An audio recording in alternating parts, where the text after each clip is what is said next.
हाँ भाई, पौने 6 बजे इस वक्त रोशनी हो गई है और अमूमन अब क्योंकि गर्मियाँ आने वाली हैं तो इस वजह से मौसम बिल्कुल चेंज होता जा रहा है।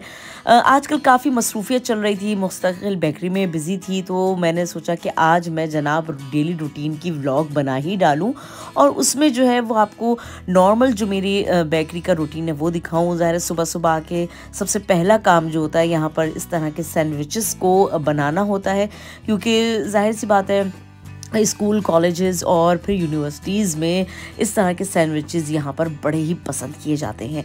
तो यहाँ पर जनाब मुझे तकरीबन 2 से 3 घंटे लगते हैं इस तरह की चीज़ों को तैयार करने में, क्योंकि यहाँ पर सबसे पहले तो आके आपको बेकिंग का काम करना पड़ता है। बेकिंग के बाद जो है यहाँ पर आपने फिर सब चीज़ें यानी जो सैलड वगैरह होती है उसको साफ़ करना होता है, काटना होता है और जनाब इस तरह फिर इन सब ब्रेड्स को ठंडा होने का इंतज़ार करना पड़ता है और फिर जब वो ठंडी हो जाती हैं तो उसमें इस तरह से बाकायदा पूरे सैंडविचेस बनाए जाते हैं।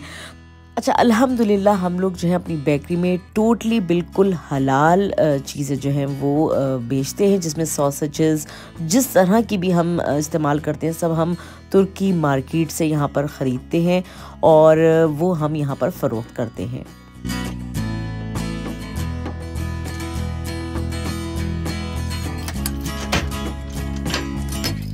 अब मेरे जाने का टाइम था। आज मेरे पास गाड़ी नहीं थी, नजमी की एक अपॉइंटमेंट थी तो नजमी को जाना था, नजमी चले गए थे। मैंने सोचा था कि मैं बस से जो है वो चली जाऊंगी।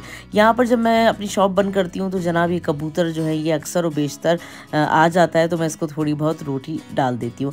जब मैं स्टॉप पे पहुँची तो सामने ही देखें जैसे कि मेरी बस खड़ी हुई है और मैंने बस जल्दी से मोबाइल बंद किया और तेज़ी से भागी हूँ मैं बस को लेने के लिए, क्योंकि अगर ये फिर निकल जाएगी बस तो फिर वही होता है कि 15-20 मिनट इंतज़ार करना पड़ता है बिला वजह का।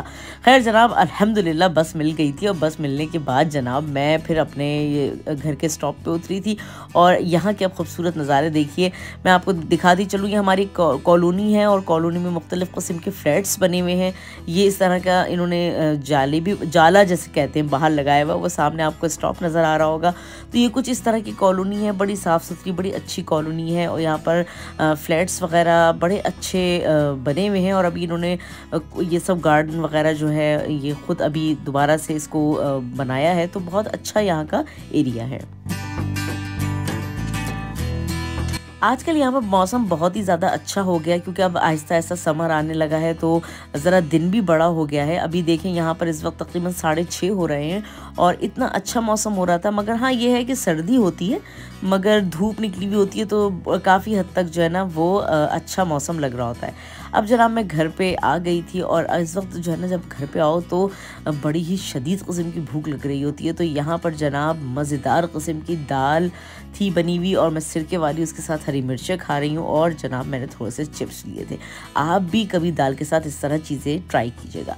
अच्छा जी, अब उसके बाद जो है किचन समेटा जाता है, कुछ वैक्यूम वगैरह किया जाता है और फिर उसके बाद आज मेरा एक शो भी था जिसके मुझे तैयारी करनी थी, तो मैंने सोचा कि अब ज़रा ये काम शाम कर लिया है मैंने, तो अब मैं ज़रा सी चाय पीऊँ, क्योंकि चाय जब तक ना पियो ना तो ऐसा लगता है कि आपने कुछ किया ही नहीं है। क्योंकि दिन में 1-2 दफ़ा तो कॉफ़ी पीने में आ जाती है, मगर जो अपनी जो कड़क चाह जो मज़ा होती है ना वो पीने में नहीं आती है। आधे घंटे सुकून से बैठ के चाय पीने के बाद जनाब फिर मैंने अपनी तैयारी करी, क्योंकि आज मेरा एक स्पेशल इंटरव्यू था जो कि मुझे लेना था किसी खातून से, और जाहिर सी बात है क्योंकि मैं एक दूसरे चैनल के थ्रू भी काम कर रही होती हूँ तो ये सब काम जनाब मेरे चलते रहते हैं।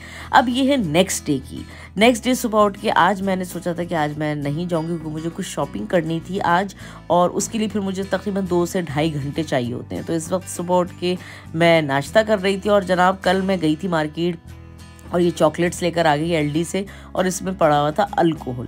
तो अमूमन ये होता है कि जब आदमी जल्दी में जाता है ना तो जज्बात में इस तरह की चॉकलेट्स उठा के ले आते हैं। आप लोग भी ये देख लें और अगर आपका एलडी जाना हो तो कभी भी इस तरह की बग़ैर पढ़े आप कभी कोई चॉकलेट ले लें तो बड़ा मसला हो जाता है, क्योंकि मैंने भी 3-4 उठा ली थी कि चलो जी ले लेते हैं, पिस्ते की मिल रही हैं, वाह वाह क्या बात है भाई। मगर जनाब यहाँ पर ये सीन हो गया। अब सुबह के नाश्ते के बाद जो है जनाब मेरी दवाओं का सीज़न स्टार्ट होता है, जो मेरे डेली रूटीन की विटामिन्स होते हैं, इनमें मैं ये टैबलेट्स लेती हूँ। और ये देखिए एक एक टैबलेट जो है वो मुझे रोज़ाना लेनी होती है, और ये जो बड़ी वाली बॉटल है इसकी मुझे 2 टैबलेट्स लेनी होती है। अच्छा, विटामिन्स लेना ही सब कुछ नहीं होता है। विटामिन्स के अलावा वैसे भी आपको अपने फेस की, अपने बालों की वैसे भी हिफाजत करनी पड़ती है। तो यहाँ पर जनाब मैं एक जो है बड़ा अच्छा हेयर मास्क बना रही थी, जो कि मुझे तो बड़ा सूट करा है। अगर आपके बाल भी बहुत ज़्यादा ड्राई हैं, और अमूमन यहाँ जर्मनी में आके ये मसला हो जाता है ख़वातीन को कि कितनी भी आप ऑयलिंग कर लें, कुछ भी कर लें, मगर बाल जो हैं वो ऐसे ही खुश्क रहते हैं। तो जनाब यहाँ पर मैंने ली है एक अंडे की जर्दी, आप 2 भी ले सकते हैं अगर आपके बाल लंबे हैं। और उसके बाद जो इसमें थोड़ा सा मैंने ऑलिव ऑयल मिलाया है, यानी तकरीबन 1 से 1.5 चमचा।